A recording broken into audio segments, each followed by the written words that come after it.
Hello and welcome to the Car Talk podcast, the show where we discuss the latest transportational opinion and, of course, the latest car news. As usual, it's me, Matty, from Matty's Cars, and we're also joined by Bailey from the Grand Teen. How are you, Bailey? I'm very well, thank you. How are you, Matty? Yeah, not too bad at all. There's been a lot of bad news in the car world, and indeed the whole world this week. This month, this year, everything.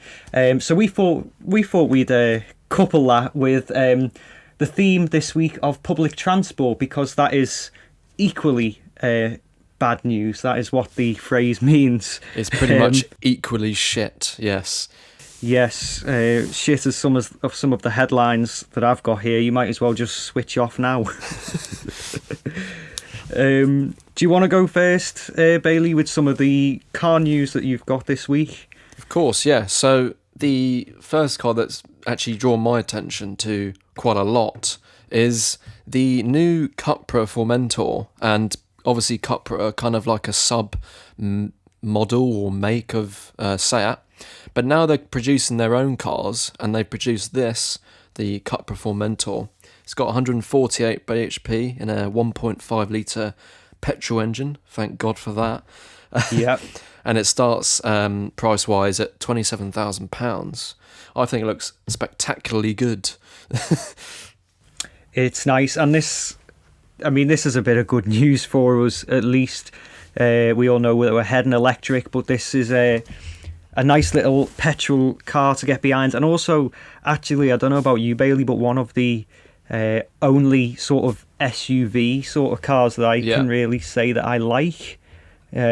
Just looking through the pictures now, it's got lovely bucket seats. It's a little bit high off the ground, so it's not like the most sporty looking car, but it does look nice, doesn't it? Yeah. So moving on, the new BMW M3 and M4 competition are now on sale for the price of £74,000. We've covered this before, have we, Bailey, on the podcast, or either me and you have talked about it anyway? I believe so. I mean, I don't know if we've gone into depth of it, but I did probably mention that I dislike the grille. Yes. I'm not paying £70,000 for something that could potentially eat you. And as we know, the grille is for the Chinese market as well. It's to please them. Exactly. So that's what we're paying for. Then we're paying for a smile on a Chinese person's face, as they buy it from their BMW dealer. But if you could gloss over that, 503 brake horsepower, but also actually, which I read, which I didn't know, we're gonna get the first ever BMW M3 estate. Oh. I mean, I can't believe they haven't done it before, to be honest. I didn't realise they haven't. I thought they might have already, but they haven't, it seems. But you know what, though? Obviously, when this car was announced, there was a lot of hate due to the grille. And in a way, it's kind of grown on me a little bit. I still dislike it, but I think gradually I will like it. And I don't want to. Yeah, it's one of them, innit? I think, though, on something like a regular BMW, a big grille like that, it's just not something that I can sort of take to. But I suppose on a performance car, you kind of can get away with it. And 500 horsepower, like you mentioned, that's a lot for that. Yeah, it is. For a saloon car, that's, bloody quick, to put it in no other words. Moving on, have you got two Mustangs for us this week, Bailey? I do, and I do like Mustangs, as you might know. Yes. But I don't like this, which is obviously Ford Mustang are going to be making electric cars from now on. They've kind of stopped the production of they are stopping the production of the Mustang, but they are making a new electric Mustang called the Mustang Mach E. Now, this is an electric Ford Mustang SUV. It costs around £40,000, 200 brake horsepower or 342 kilowatts. You know what? I'm not bothered because I'm not interested. I'm not interested either. And as well as that, it looks, especially as if you ignore the front, yeah, the rest of it just looks like the brand new Ford Cougar, which Yes, I'm it also does. not interested in. No, but what have they done with the looks? I don't like the grille. I mean, we've had a discussion with grills before on No, electric cars. it's not even a bloody grill, is it? It's just a But slab. I'm looking at a picture with a grill cover, and then I'm looking at Oh, another yeah, one yeah, with an yeah. actual grill that's black, which looks a bit nicer actually. A Mustang that we are interested in, though, is the 2021 Mustang Mach-1. Oh yes, this looks spectacular. I'll be honest. It's obviously a reimagined version of the old '70s Mach 1. But yeah, it looks brilliant. Well, you know, at first glance, I just looked at it literally 10 minutes ago. I couldn't tell it was reminiscent of the 60s one, but I'm starting to see the little things now. Are you? Yeah, like the blue colour for one, the stripe through the middle. Obviously, that's quite a big part of the Mustang. And what apparently I've heard, Matty, is that it's meant to be the fastest Mustang sold in Europe because it has a 454 brake horsepower, 5-litre V8. And we do like a big muscly V8. We do indeed. And let's savour them while they last, eh? None of that Exactly. Mustang Mach-1, is it? Mach E. And this is a Mustang that isn't concerned about the future at all. No, it doesn't care. It's just sitting there burning it all up. Yeah. I'd quite like to see a black version of that, actually, like a blacked out one. Look bloody good. Jet black with the wheels and everything like that.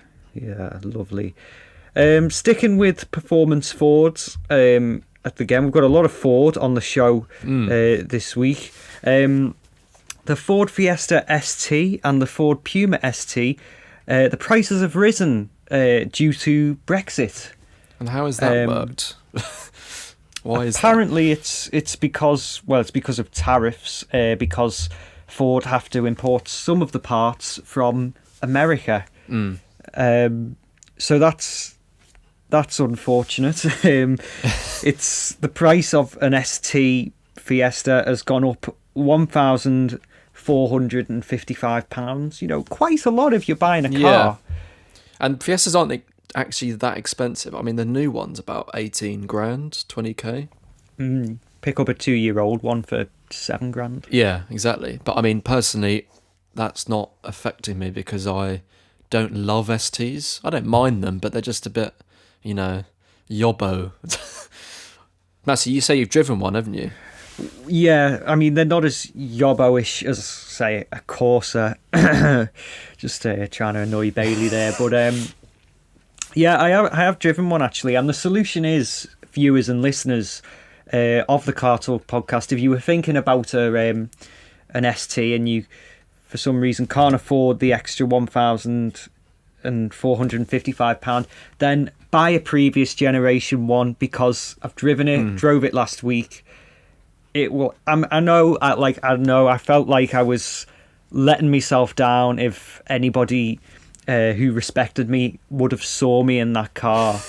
But it was just brilliant. And as well, I didn't know this actually when I was reviewing the car, but I took it back to work because that's where it's being sold in work, and it's actually got the previous owner has a Monsoon, is that how you pronounce it, exhaust on it. Yeah, I think so. I think that's correct, yeah. Which makes the exhaust note even more fruity, which was great. I loved it. That does sound good, actually. Should we get the final Ford out of the way, unless you've got one, Bailey? Let's do that, yes. Yeah, I do not have a Ford, no. we need to move on from Ford, really. So, final Ford, guys. Final Ford. And it is the new Ford Mondeo. As we all know what the Ford Mondeo is. It's been in decline for a good while now. The saloon is sort of a dying breed. I mean, it's sad, really. It's like the estate. Yeah, my dad had an estate, actually. And on the video where my dad joins me to talk about his car history, he actually mentioned that it was a great car, but it got taken away by the police because of, I think, the VIN number or something. The VIN plate got changed, and it was like a stolen car. I mean, what a bad bit of luck. I know. Oh my. And he also crashed a Mark 1 Focus or something outside Elton John's house. Yeah, exactly.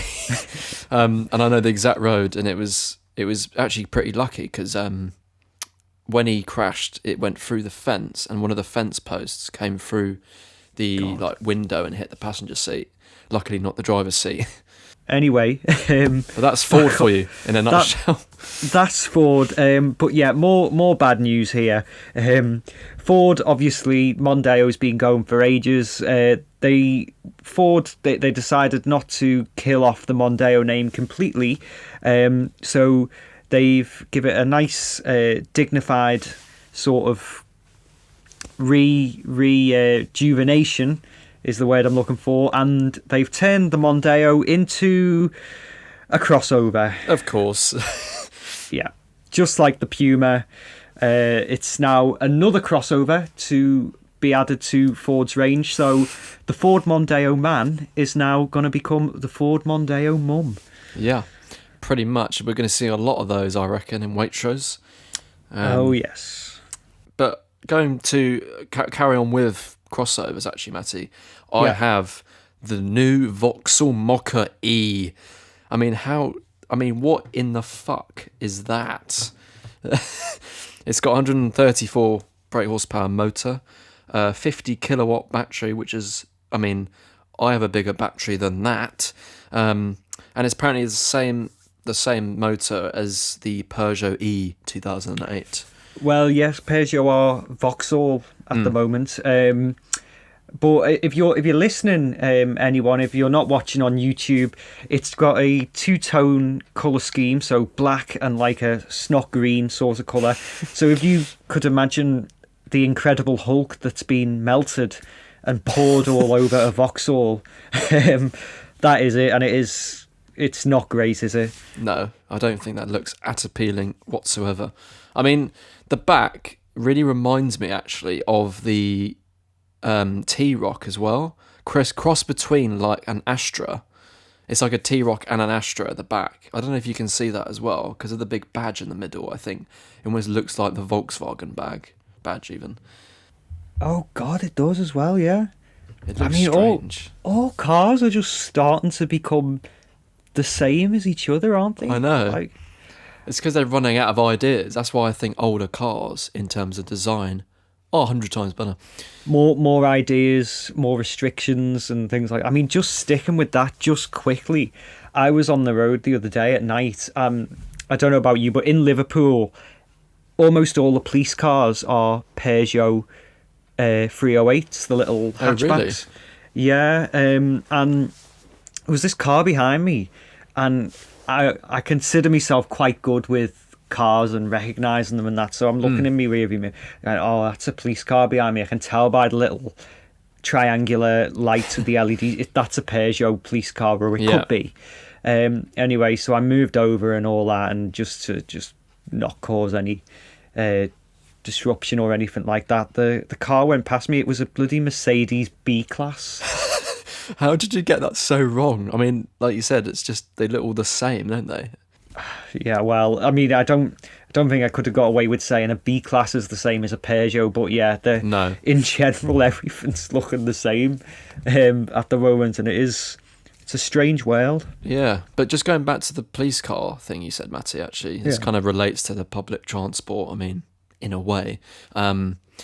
It's funny how you have sort of Peugeot hatchbacks over, in Liverpool, whereas we have a range of stuff. We have in London they have like i3s, they got X5s in my area, they got Mondeos, they got Astras, of course. They got a whole range of things. They actually do use BMW 5 Series for like the undercover coppers. Well, our unmarked cars are X5s, but other than that, yeah, they do have a few of those as well, actually.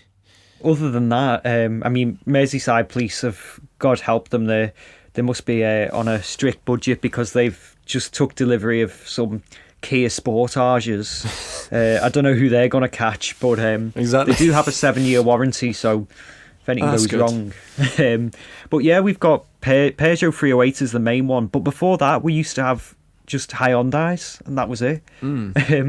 So yeah, just this, a lot of them are just that. But we do have the odd few, like the Skodas and the Hyundais and things like that. But yeah. Well, sticking on Peugeot, I've got the new Peugeot 508 PSE. It's a hybrid, I believe, and they're doing a saloon one, and they're doing a estate version. It's got a, where's my notes? Hang on a minute. 355 brake horsepower from only a 1.6 petrol turbo. Apparently, it's one of the most powerful Peugeot production cars yet. And it's got 2 electric motors with that as well. But it only does 26 miles on the electric power. So is that pointless? Or I guess the electric power is kind of to boost the horsepower overall. But still, no one's going to use hybrid if it only does like 30 miles. Yeah, I mean, I'm hoping that's why they've done it, for the interests of performance and not the interests of producing another hybrid car. But I mean, I don't know. I wouldn't have a Peugeot simply because it's a Peugeot. But I've got to take my hat off to them. I mean, this estate is obviously doing well because they've made it this version of it. It's a lovely car. I mean, I've driven it because couldn't at the time, but I've done a review on it. It's new Peugeots. I mean, they're getting good. They really are. Yeah, they are. I agree. I mean, and that looks boss, doesn't it? It does. I really like they got the sort of green accents on the calipers and the sort of front diffuser. And also the LED lights that go down. It really does look quite good. And I think it's not a lot different, but it is certainly a bit more unique to the others that they've made. Very nice. It's cool, isn't it? That's what I'd sum up. Nice grey paint tone. Yeah. If you look at the interior as well, they've got an image of the interior. It's again going with that sort of green theme. I'm guessing the green is to symbolise the electricity going through the car. I don't know. Electronique. Yeah, that's true. And I think the dash is quite nice. It's got although I'm a bit confused actually, because having said the dash is nice, I don't know why they've decided to put the dials above the wheel. I think that's a bit strange. They've been doing that for a while, haven't they? Yeah, they have. But I guess people who drive them will be 6 foot, so it would work. Have you got any more cars, Matty? I do. I'd like to quickly move on to my final segment here before we put our hand out for the public transport segment, scan our ticket and get on. It's about a certain Italian car company this week, viewers and listeners. This Italian car maker in question has decided to make a convertible version of one of their cars. Unfortunately, though, it isn't Ferrari or Lamborghini, or it's not even a car that you would think it'd be. It's Fiat, and it's a convertible version of their 500X SUV. Right. Yeah. A lot to swallow there, isn't there? Are you thinking the same thing I am, Matty? I'm not interested. I'm not interested. Fiat own Alfa Romeo. Why couldn't Alfa have made a convertible at this? I know, because I'm actually getting a little bit bored of Fiat making these sort of cars, because why can't Alfa Romeo branch out and, make something? Because the last car they made, I mean, I know they're making the new Alfa Romeo Tonal, which we've covered in the previous podcast, but they don't seem to make many cars, do they, Alfa Romeo? And I'm not sure why. I mean, someone might correct me on this, but I think they need to make more Alfas, because I do like Alfas. Yeah, I really don't think FCA, who own Alfa Romeo, have put enough money into trying to get Alfa to take off again in this country, because they used to be quite popular.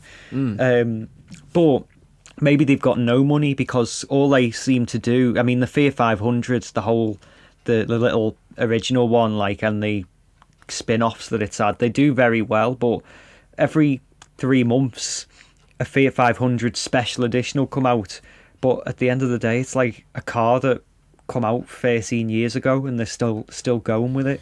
Yeah, and what I'm worried about as well, not in my, like, not for me, I'm not worried about it, but for Fiat themselves, like I announced obviously the new Fiat 500e, which is meant to come out this year as well. So if they're releasing that alongside it, surely that's just going to have absolutely no sales at all, because of the Fiat 500e will probably sell more, I think.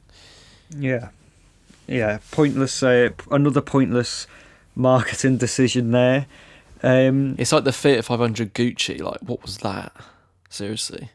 Was there a Fiat 500? Hang on. There was, yeah. Someone in my year at school had one in sixth form. Did she shop at Decathlon? Most likely, yes. But apparently it was a convertible. It had like the Gucci stripe down the convertible soft top, and it had Gucci seats that were leather and all of this stuff. I remember them last year or the year before, and everyone was going mad for them Gucci sliders. It's like one of them, but in the form of a car. Exactly, yeah, it is. Oh my god! Wow. Okay, and on that note, it really is time to put our hand out for the bus of public transport segment on the Car Talk podcast. It's running a bit late, but here it is. I want to start off, if we could, Bailey, before we get to some funny public transport stories, on a segment that I've wrote down here called "Why Public Transport is Shit." I mean, anyone could answer that question, because I'm sure a lot of people have experienced how shit public transport is. Yes. If we just go through the headlines quickly, just the highlights of why it's shit. High price for tickets. They've increased, haven't they? Oh God, yeah. Year on year, the train tickets have increased to the point where, as long as you're not in London, it's cheaper just to go by car. Yeah. But yeah, it's public transport. It's expensive. It's, well, horrible once you're actually on there, and it's never on time. And incidentally, this week, not this week, but a few weeks ago, when the weather in Liverpool was quite poor, we were expecting some snow. We didn't get snow on the day in question, but Merseyrail, our rail operator, still decided to cancel every single service in and out of the city because it was cold. Wow. Okay. Yeah, literally because it was cold. Well, if you want an answer for why public transport is shit, that is your answer. It is. I mean, how can anyone rely on that? I know. I mean, I think with our public transport in the UK, it's actually embarrassing to even say that it's public transport. I mean, there's no one on it at the moment, but like in China, they've got it so right, especially for trains, because they're literally on time to the minute, like to the second. Well, it's ridiculous. Funny you should say this. I mean, there's been a public inquiry into this Merseyrail thing. I mean, that's the first type of thing that's ever happened. But I was watching our friend YC, Cheeky Uncultured, his YouTube video, car versus public transport.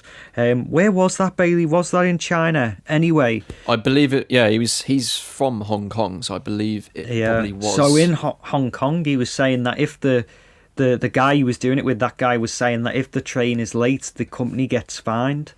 Yeah, that sounds familiar, actually. So that just shows. I mean, people everywhere say, "Oh, we need to renationalise our public transport and stop Arriva and all that." Well, you don't have to. You can just fine Arriva if they're late. Exactly. Simple. I mean, I know that you can in the UK, or especially in my area, with South Western Railway, you can. If you like half an hour late or an hour late, you can actually get a refund, which I've never done before. It has been that late before, don't get me wrong. But it's just, I don't think the actual likelihood of getting that money back is likely. I have no idea, but I haven't done it, obviously. Well, yeah, and there'll be, I'd imagine there'd be a lot of forms to fill in as well. Um, so yeah, we've all unfortunately had the displeasure of using public transport at some point in our lives. So next on the podcast, me and Bailey are gonna glide through some of the funny stories that we've got on public transport. Would you like to start, Bailey? Yes, Matty, I'll start. Now, which one would you like me to talk about first? I've got train and taxi, well, kind of the same thing. Another train in London, or planes, which is kind of cool, kind of still classed as public transport. Let's hear about planes actually. So, my experience with a plane, well, the worst one I've had was obviously delays, which is a very typical thing in the UK. Across everything in the country is delayed. And I was basically on holiday a couple of years ago, and the place I was on holiday at was a place called Madeira. I don't know if you've ever heard of that. It's like a Portuguese island. Nice. In the Atlantic. It's a really lovely place. But the only problem is the runway. The runway's practically built on the sea, on pretty much the coast. Wow. And it's raised up with like loads of pillars, like you can drive underneath it. It's really cool actually. But the only downside of that is landing it due to the wind on the actual coast, because obviously you can imagine it's quite windy, especially in the middle of the ocean. And not helped by the elevation, because it's quite a mountainous island, so you have to basically fly around to actually land on this airport. But anyway, going back to the point, we were about to leave there to go home, and due to like lots of wind, the plane was delayed by 7 hours, which, as you can imagine, in a tiny airport isn't exactly great. That's the problem with airports, because you can't leave, can you? No, but to make it worse, we got a message, because my dad flies quite a lot, so he's got like a gold member card or whatever.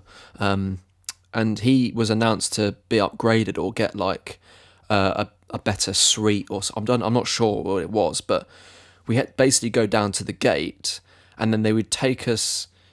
Sorry, no, we would stay in the gate, but then they were like, "Oh, we can't actually do what we just said." So we were just stuck in the gate for like hours, and then we said we want to go to toilet or like go and get some food. But they said, well, you can't go back up the way you came because it's only a one way. And I was like, right. So then they took us out onto the runway and back round to the front. So we had to go through all of security again and all of that. And it was the most frustrating thing in the world, as you can imagine. Wow. So that's my plane experience. Well, but the worst plane experience.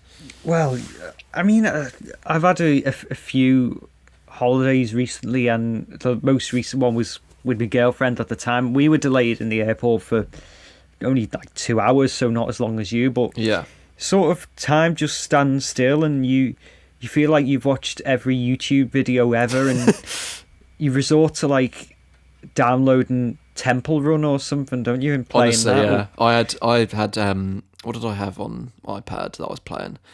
I was playing Hungry Shark, because that is addictive as hell.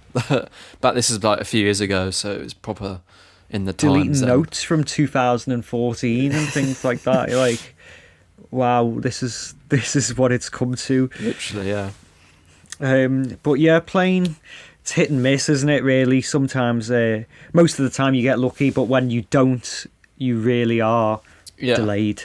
I mean, that's one thing about planes in the UK. They are, out of all the public transport, they are probably the most reliable. But even then, it's not like as good as, you know, every other country. Yeah. If there's a bit of like, I don't know, a storm, for example. There's another time we got delayed from a storm, like taken off and stuff. You know, just they can't handle anything in this country, and that brings me nicely to the government. Matty, would you like to explain one of your experiences? Yes, I'm gonna go with buses.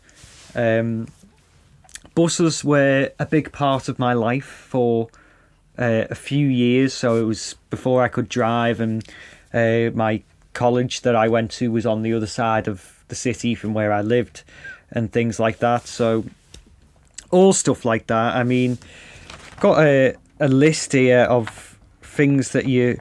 Well, I mean, the sitting on the bus, it's a tricky one. It's like a lose-lose situation because if you sit at the back of a bus, then you're with all the sort of, the cool cats, but also a lot of dodgy people, and you're listening to, I don't know, Rude Boy by Rihanna, trap remix from someone's Bluetooth speaker, all the little scallies and chavs and things like that who haven't saved up enough for their Vauxhall Corsa yet, or are all sitting there. So that's the back. But if you sit at the front, then you sort of with like, and I put this in the nicest possible way, like the sort of, I don't know, psychopaths. Do you know what I mean? Yeah. Because you get them with bus travel, don't you? I mean, you think, thank God they're not on the road, but they're on the bus next to me. You all right, love? Nice weather, isn't it? Got the all that sort of just talking, all it's strange, isn't it? people talking absolute shit. That is all you get. I mean, I rarely go on the bus, and I never really did for school, because I was really close to I just walked. I was about a 20-minute walk. But I remember going on once, and I remember I had to sit, where you put your luggage, Yeah. and those sort of flat sort of plastic bits with the handrails and stuff. I had to sit in that bit because it was so packed. My God. So it wasn't very comfortable, as you can imagine. Full buses and things. Have you ever been on a bus at the age you are, or how old are you? 20? 20 in April, but no, I haven't. Well, 19. So on the bus, like when you're sort of past school age and you're on the bus when the school's let out, oh my God, never. Always I mean, sometimes you can't avoid it. Sometimes you're on the bus, you're none the wiser, and then just the whole of a whole school gets on the bus, and like food fights again. Rihanna Rude Boy Trap remix playing, kids shouting, riots, and like some of the things you hear from little kids, and you think, oh my God, I shagged your mum last night and all that. Well, I shagged your nan. Well, I shagged your sister. My sister's dead. Like that. Like, fucking hell. The filth that comes out of these school kids' mouths, and you're just sat there like... Honestly, oh my God. I know what you mean, totally, because with school trips, I don't know if you ever remember school trips, they were like the worst. Yeah. You would want to get a bit of sleep on the bus because of how tired you were from the shit lessons that you've just been doing for 5 hours. And you're trying to get some sleep. I usually take headphones, but then they tell you to not listen to music. And I was like, you can't tell me what to do. Oh, God, yeah. And you just hear literally screaming and like people shouting and talking. It's like, just shut up, please. Well, this is only recent, actually. We went on a school trip with college. We were sat at the back of the bus, and, people are like, oh, need a wee. Yeah. Anyway, we got probably 3/4 of the way to where we were going, and my mate was like, I need a wee, and I need a wee now. So... What the fuck do you want me to do about it? Well, we got the bottle, and the rest. It was fucking horrible. But yeah, many unforgettable memories on a bus. I mean, it's a laugh though most of the time, isn't it? Yeah, a lot of the time you can got a lot of banter on there. It's good fun. I do still occasionally get on the bus when my car's in the garage. And by occasionally, I mean like every day. But when I do get on the bus, I'll come home and go to my mum. Oh, I should have seen this absolute weirdo on the bus that I've just been sat next to. Like, it's a funny story to tell. It makes good stories, I think, especially with buses. They're the main sort of places where you see a lot of different people. Yeah, and a lot of stories happen. That's so. I don't know about anywhere else. Obviously, you don't live in London, but London's got the tube network. But I think in Liverpool, a bus is after a car, the main way people get around. So you see some sights on the buses of Liverpool, You really do. I think there's even a thread on Twitter about a certain bus in Liverpool called the 10A, and people just share videos of that they've taken stories about that bus. And I used to get that bus to college, and I know That's exactly really what they all mean. You mentioned tube actually, Matty, literally just a minute ago. Yes. That's my next sort of experience. This is more. It's not really an experience. It's more just sort of me being a weirdo. I was basically working in London. This is a couple of years ago now, actually. Well, actually, 2019, I would say, which is a couple of years ago. I keep forgetting we're in 2021. But Oh God, yeah. I obviously got the train up, so I was in central London. I had to get the tube to Waterloo and etc. And I don't know if you've ever seen, the Bond film Skyfall. The scene where they're chasing each other through the tube stations. I don't know if you've seen that. I haven't. No. Well, there's a scene where Bond chases one of the main bad guy through the tube, and they have a really cool soundtrack that plays, and I was listening to music when I'm walking through and when I'm on the tube, and I was playing that soundtrack, and it made me feel like I was actually in the movie, and I was just standing there in a packed tube, like looking at people, seeing if they're like bad person or something. It's just really funny, and that's kind of how I visualize like music. It's a bit strange, but there we are. That's an experience. That is good, actually, when you're listening to some and you walk past someone and you've just got whatever it is in your ears and you go, they've got no idea. Yeah, I don't know a lot about the tube. I've used it. Well, when the second time I went to London, I never used it because I used my cousin's car. But I mean, it's great. I think train every minute. Yeah, That's if I was going brilliant. to describe it to you, I would say Hot. yeah, in the summer it is. But one big thing that stands out is how loud it is, because you get lots of like screeching noises when you go through the tunnels.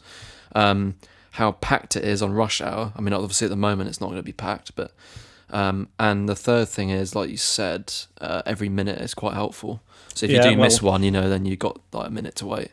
That's what my dad said when I first went to London. He said, some advice, obviously all the usual, don't get in anyone's way, don't stop, all that. But he said, do not run for the tube because you look like a dickhead, because as one goes out, another one comes in, so never just run for the tube. But obviously people still do, which is weird, but yeah. I guess it's another reason. Well, I think people mainly run for the fact that you might miss their main train, like from Waterloo. Okay. Because they're every half an hour, so like if you miss one, it's a bit of a pain in the arse. I have actually missed one before when I'm on this. It might have been on the same day, I can't remember, but it was the same week.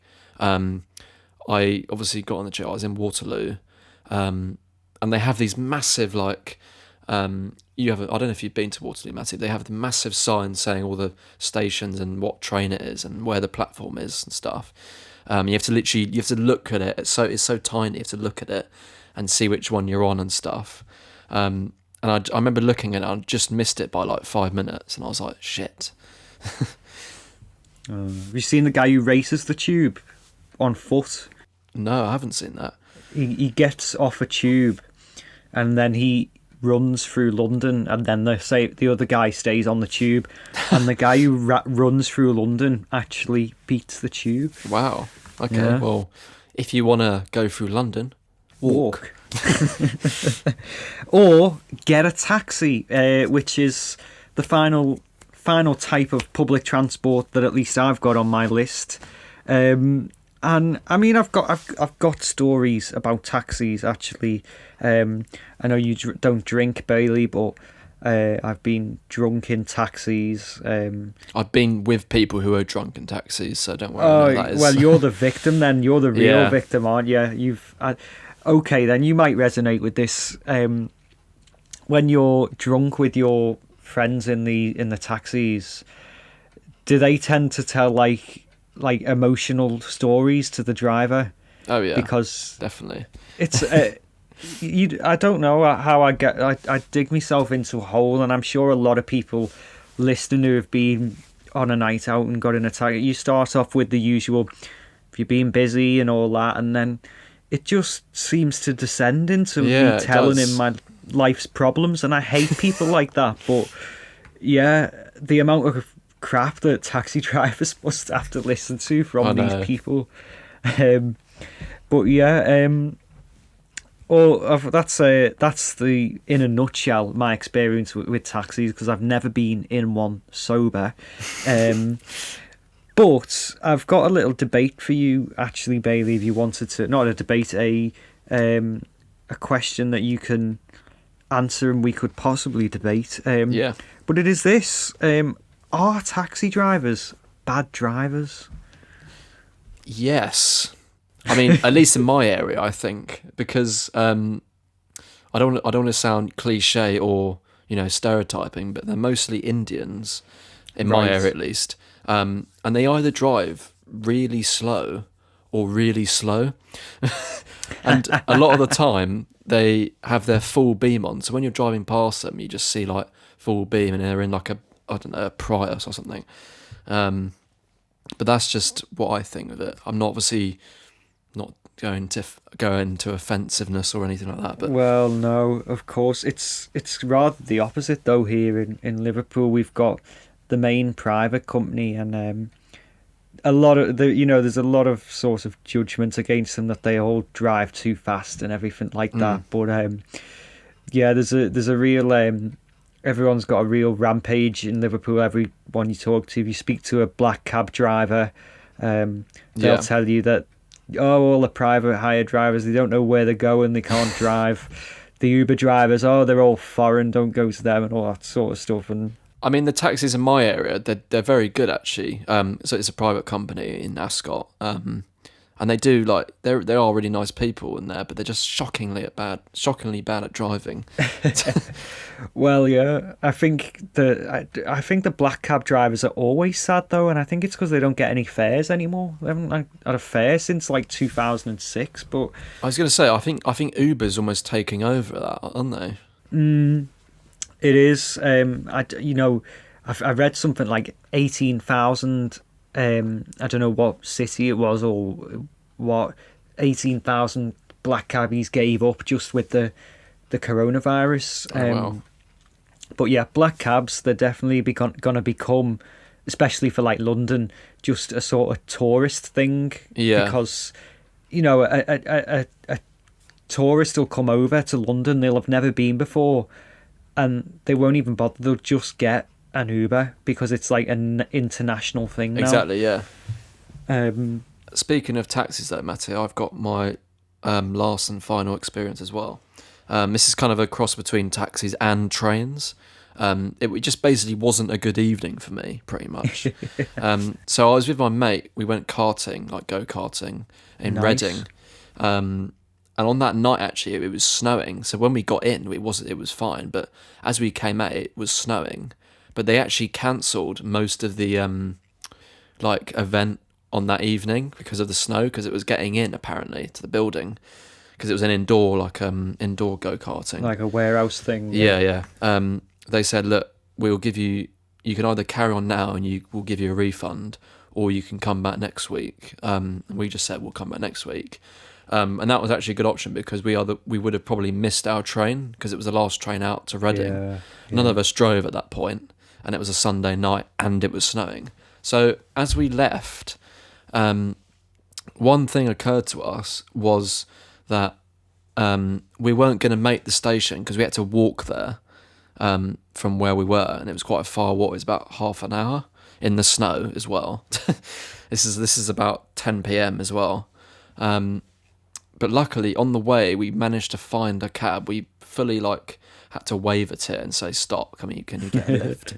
So that was fine.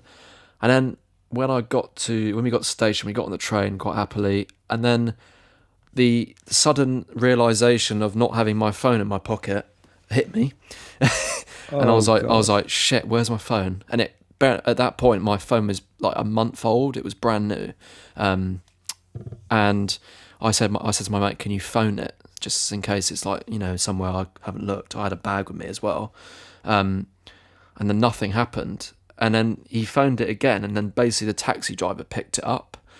and they said, "Who is this? Is this the people I just picked up?" And we were like, "Yeah, I think we'd left my phone in the taxi."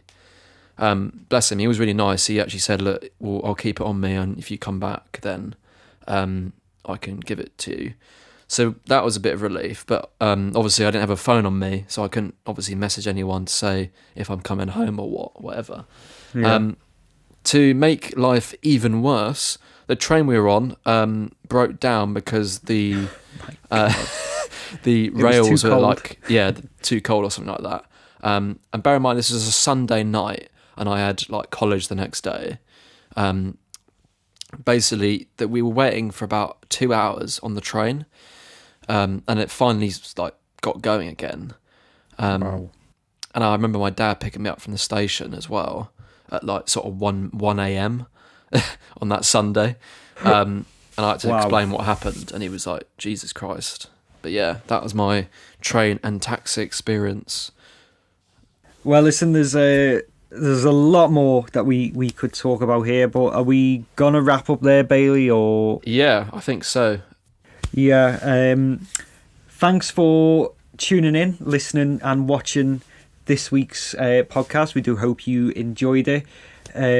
Stay informed by following us on our Instagrams. It is the Grand Team and Matty's Cars YT.